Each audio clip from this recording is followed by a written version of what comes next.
I don't think I know how to have friends. I mean, I really don't.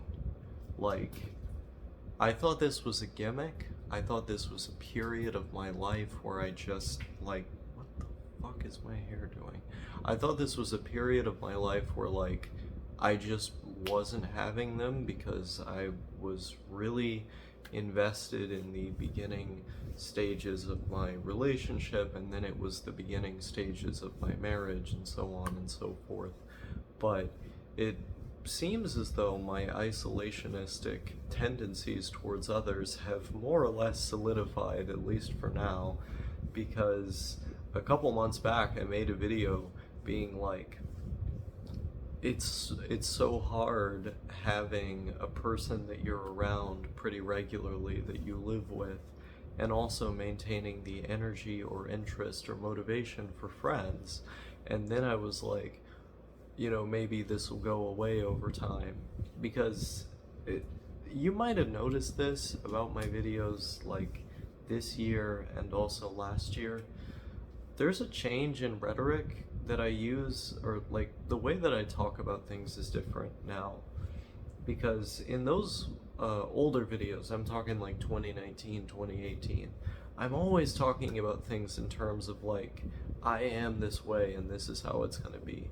I never talk like that anymore because, well, the more that you change, the more you realize the fragility of those statements and how they end up not holding up to scrutiny in retrospect. And so, rarely do I say things like that. And I'm not saying it now either, but I just get this vague feeling that, like, maybe it's something about my personality, maybe it's something related to autism that makes me struggle to interact with any friends or have interest in any friends. I mean, I text with no thank you pretty regularly, I think, but I almost never VC with him, and he's like the only person who I text. I don't text anyone else. And even then, there's a bunch of texts from him that I just don't respond to. Not because I didn't read them, I enjoyed reading them, but I couldn't find it within myself to have the motivation to respond. And that seems to be the case with like literally everyone with whom I hold contact. And it's like, is this ever going to go away? Am I ever going to become more social? I really don't know. I can live in a place where there's lots of people that I know, where there's multiple people that I know, and then just not interact with them, you know? Just not take the initiative to go see them. I can have people online who really want to talk to me, who in the moment I really like talking to, and then I just won't talk to them. And I don't feel like it's something that's making my quality of life worse. That's the weirdest thing, is that like, people will tell you, oh, if you're depressed, like you should utilize friendships as like a way to distract yourself. And generally speaking, I agree with that line of advice. I also think that friends are exceedingly important for having a less biased perspective on ourselves, because we spend so much time in our own heads and with ourselves for our whole life that it actually clouds our perspective. It makes us understand ourselves less in many ways, because we're biased about ourselves. And so having friends who also observe you, who also spend a lot of time around you, who you share a lot of things to, can be hugely helpful if they're honest with you. And if they're honest with you, they can provide these insights on things you might not have noticed because of this clouded judgment that we as humans ultimately have due to just being with ourselves all the time. So I think friends are a great resource. I think having healthy friends is an even better resource. Um, let me modify that statement. I think having healthy friends is a good resource. I think having unhealthy friends is, having no friends is probably better than that. But I digress from that. um, you know, like this isn't so much a conversation about the utility of having people around, because I'm well aware of that, and I've certainly utilized people in that way, to better myself, and I've certainly enjoyed my interactions with my friends a whole lot.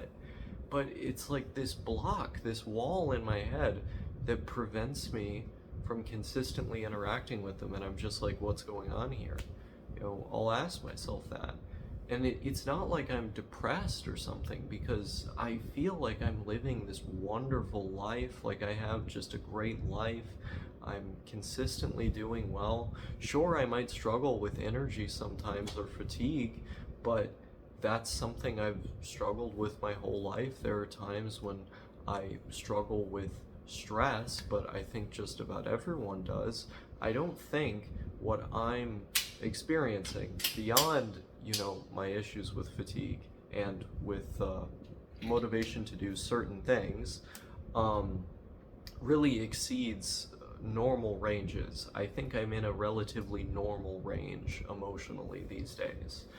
Um, I do have issues with PTSD, like throughout the day I'll have flashbacks, and those can affect me emotionally, but I've gotten it down at this point to where it's like only for a short amount of time. It's not very often that I get these episodes that end up resulting in prolonged suffering and like end up substantially affecting my functioning as a human being as a result. That doesn't happen anywhere near as much as it used to. Um, I still struggle to hold down a job. Obviously, I mean, I don't think that's a surprise to anybody. I'm working on it. Uh, and when I'm in that work environment, I do notice a lot of my symptoms coming back and getting substantially worse, and I do become dysfunctional in many respects, and that seems to be the thing that I'm focusing on right now, but healthily. Like it's not like a thing that's constantly on my mind that I'm like beating myself over a stick with, or ramming my head against the wall over. It's something that I understand will take time, and so in that sense I've been patient with myself. So if my mindset's healthy, if I'm not depressed, if I'm not running away from something, if generally like my life is really good, I'm financially stable, my relationship is stable, like I have a nice place to live, I'm eating very well, my diet's been great, personal hygiene great. Like if all of this stuff is the case, why am I just not interacting with people? In fact, it seems like the times in my life when I've interacted with people the most have been the times in which I did all of that stuff the least. Those good things that I described. The times, and I don't know if this is a correlation causation type thing here, um, but I just get a vague feeling that, like, partially at least, all of that energy that I was expending on having these robust friendships and, cultivating these communities and stuff, all the energy that I was expending on that, I was not expending on myself. And it requires, as an autistic person, it requires a great amount of energy to do basic things like groom myself, like eat well, um, a lot of basic stuff that to other people comes naturally. To me, it's just like totally elusive, and at times overstimulating. But I managed to do so, and I think I managed to do these things by kind of balancing like what is important to me. Is having lots of robust friendships important, or is taking care of myself in the most fundamental ways important? Obviously, I ought to pick, that. But I mean, finding a direct cause for this is sort of difficult. Like that's what I've been attempting to do, and that's what I'm attempting to do in this video, but I think I just can't. Like it seems like I just don't know what the hell's going on. Maybe I am this way, maybe I'm not. Um, But if it's not impacting my functioning or happiness, I don't think it really matters. Like, I seem to be happy, I seem to be stable, doing well, and everything is going up Millhouse. So, it, like, to the people who are very into me, who like me a lot, I think maybe the fact that I don't have more robust friendships with them, that I don't VC more and so on, might be sad. I'm sure it is. But it's kind of the game that you play when you develop a friendship with someone who has publicly stated for many years that they have the isolationistic, introverted tendencies that I have. That's just how the cookie crumbles, and I've expressed my warnings about that many times. And so I don't even think the fault lies on me at that point. I think everyone in these dynamics was sort of aware of what they were dealing with. But I think maybe, unless there's some substantial change in my personality or some circumstantial change that leads me to feel different or think different, I may very well be the way that I have been for a long time, which is a guy in my room who doesn't talk to very many other guys, even those who are also in their room on the computer. That might just be how the cookie crumbles. That might just be the way that I am. There have been few periods in my life when I have spoken with people regularly, and those periods were some of the absolute worst. And so maybe I was just leaning on them more as a consequence of those circumstances, and now that those circumstances are over, I find little reason to do so. I think that explanation makes me out to sound like an almost Machiavellian, or like, I hate to use this word because I think it can be attributed to literally everyone, but a selfish person, you know? But I also don't think that those are accurate descriptors of what's occurring, because if any of these people that I don't talk to came to me and had a problem, like a significant one, like, I would pay them back for what they've done for me right away. You know, I would do whatever I could do right away, because they showed up for me, so I ought to show up for them. And so in that capacity, like, I'm always gonna exist. Like, it's not like I've gone away. It's not like I've disappeared. People can hit me up, but I just probably won't respond back. And that's how it's been for like a year now, basically. And at this point, yeah, it's basically just me and my wife. I VC with no thank you very sporadically. I message him sometimes, or most days, I should say.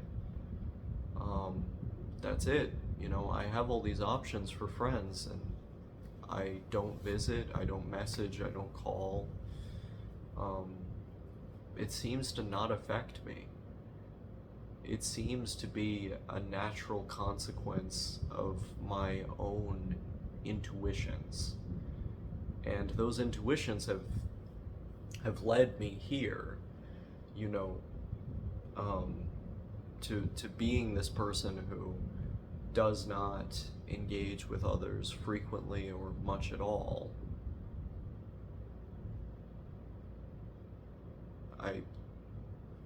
When I look back on when I was like really young, you know, homeschooled.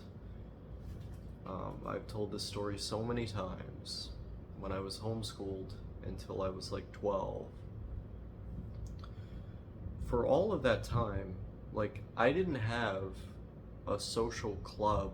I didn't have other kids that I could go to. I had my parents and my little sister when she was born in 2007. I had my stepbrother, but he was kicked out at the age of 16, and he was born in 95, so just do the math on that yourself. And most of that time, when you consider how young my sister was, most of that time was basically just me being by myself because, you know, I didn't have a peer. I mean, I still don't see a peer in my sister at like 16 she is now. I can't relate to a 16-year-old. I can't have conversations with a 16-year-old. We have nothing in common. We have nothing to say to one another. So it's I don't know. Like maybe I'm just like in the eyes of many like an antisocial asshole. Like the things that I'm describing about myself, I think to many would sound that way. But once again, I am a principled man. People have shown up for me in the past, and if they needed me to show up for them, I would. And so it's not like I've just flat out abandoned people once they've stopped being useful or something. I haven't. It's more like the natural consequences of how I am have led me to this place where I'm not speaking with people on a regular basis or like almost at all, even though I had the ability to. I now, more than ever, have the ability to be charismatic and sociable. I simply don't utilize that behavior, which is another, or those behavioral traits, which is another component to this as well. Like, you have people who are extremely antisocial because they're shy. They're shy and they've spent so much of their life not developing the traits that they need to be socially successful. I've spent the time developing those traits in person, online, with strangers, at bus stops and homeless shelters and all of the various places that I've been throughout the country and other countries. I've spoken with so many people from so many different areas of the world, or of life rather. Mostly poor people, but a lot of other areas as well. And so I feel like I could strike up a conversation with just about anybody. I feel like I could have a positive interaction with just about anybody, even though I don't really want to, even though I feel reserved. And that's a strange thing because I still also have social anxiety, but I feel like I almost have like more social anxiety toward like friendships that new friendships that I'm attempting to cultivate, like people that I don't have a rapport with, in person specifically. If it's some stranger that I'm interacting with, or if it's a coworker or someone who I'm trying to get hired by, that's easy because I know what the audience is. I know what they want to hear. I know the script, and I can adapt it or freestyle a little bit if I need to because I know the basic essence of the person I have to be. And that's fun for me to do because it feels like I'm able to kind of give a performance, just like making these videos. But when it comes to like developing a rapport with like new people, there's like this like angst that I have where I end up wanting to say less, almost as though like there's this feeling deep in my chest that I have enough people. like why would I need more? There's enough of them as it is. I just want this to be over. I just want this to be fucking over, man. And then that social anxiety, I guess you could call it, ends up murmuring in my chest. So I don't fucking know, man. Like it's not like there aren't elements of neuroticism to this, because I think there are. If I observe myself and I listen to the things that other people have to say about me based on their observations, I think there are elements of neuroticism to this. But then it comes down to like, when you're trying to weigh all of this, it comes down to like, to what extent is this neuroticism and avoidance? And to what extent is this just my natural intuition? And is that natural intuition harmful? That would be the question that would then extend from that.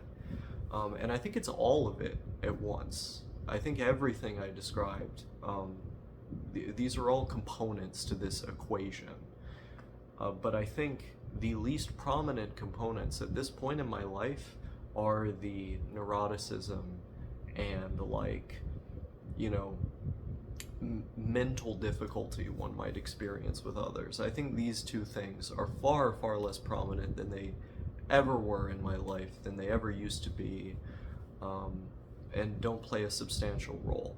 But this other thing, you know, the intuition to not want to be around others, the lack of energy I feel for others, the general lack of desire or motivation, this is, I think, a key component here. I derive energy from solitary activities, you know, playing video games, watching streamers all day, reading books, going over, like, if I have the patience and concentration to do it, going over, like, scientific articles. I read the news a lot. I like to listen to music. I like to read books especially. And now I'm starting to learn new skills as well. Like, I've been learning piano. I'm getting a baritone ukulele that I'm going to learn how to play. And so, like, there's a lot of new skills I've been teaching myself. I've been teaching myself how to cook. Cooking is really fun for me. So there's all these things that I like to do, you know? And if I want social interaction, I can just have social interaction with my wife. Like, or with my family. Like, I don't need all this, you know? Like, it's just this general feeling that I don't need all this. And maybe it's hard for people to relate to that. Maybe it's hard for people to know exactly what I'm going through, but I think I'm just one of those guys. You know, I want to live on a harbor somewhere, you know, with a pretty lighthouse on the shore. You know, I don't know, like a kilometer away from me, I can look out my window and kind of see it. And like, my house is just on the shore, and I can look out at the dreary, gray, foggy sky above me and reality in front of me. And I can just be like, yeah, this is where I am. It's cold, but I can go outside and feel the warmth of another. That's the kind of feeling that I want. I want the seagulls going by. I want the sense that there's nobody else around. And I can read my books, and I can write, and I can do this, and I can engage in my hobbies. All of the hustle and bustle, the running around, the social engagement, it's all so tiresome. And it's not tiresome in like a, dear God, I'm so shy, I don't want to do this type of way. It's not tiresome in a, dear God, I'm so bad at this type of way. It's tiresome in a spiritual type of way. In the sense that, like, I just don't want to do this. Even with people I really like and that I'm completely comfortable with. I mean, I'm comfortable with just about everybody. Even with people I'm completely comfortable with, I just have this feeling that I don't want to do this.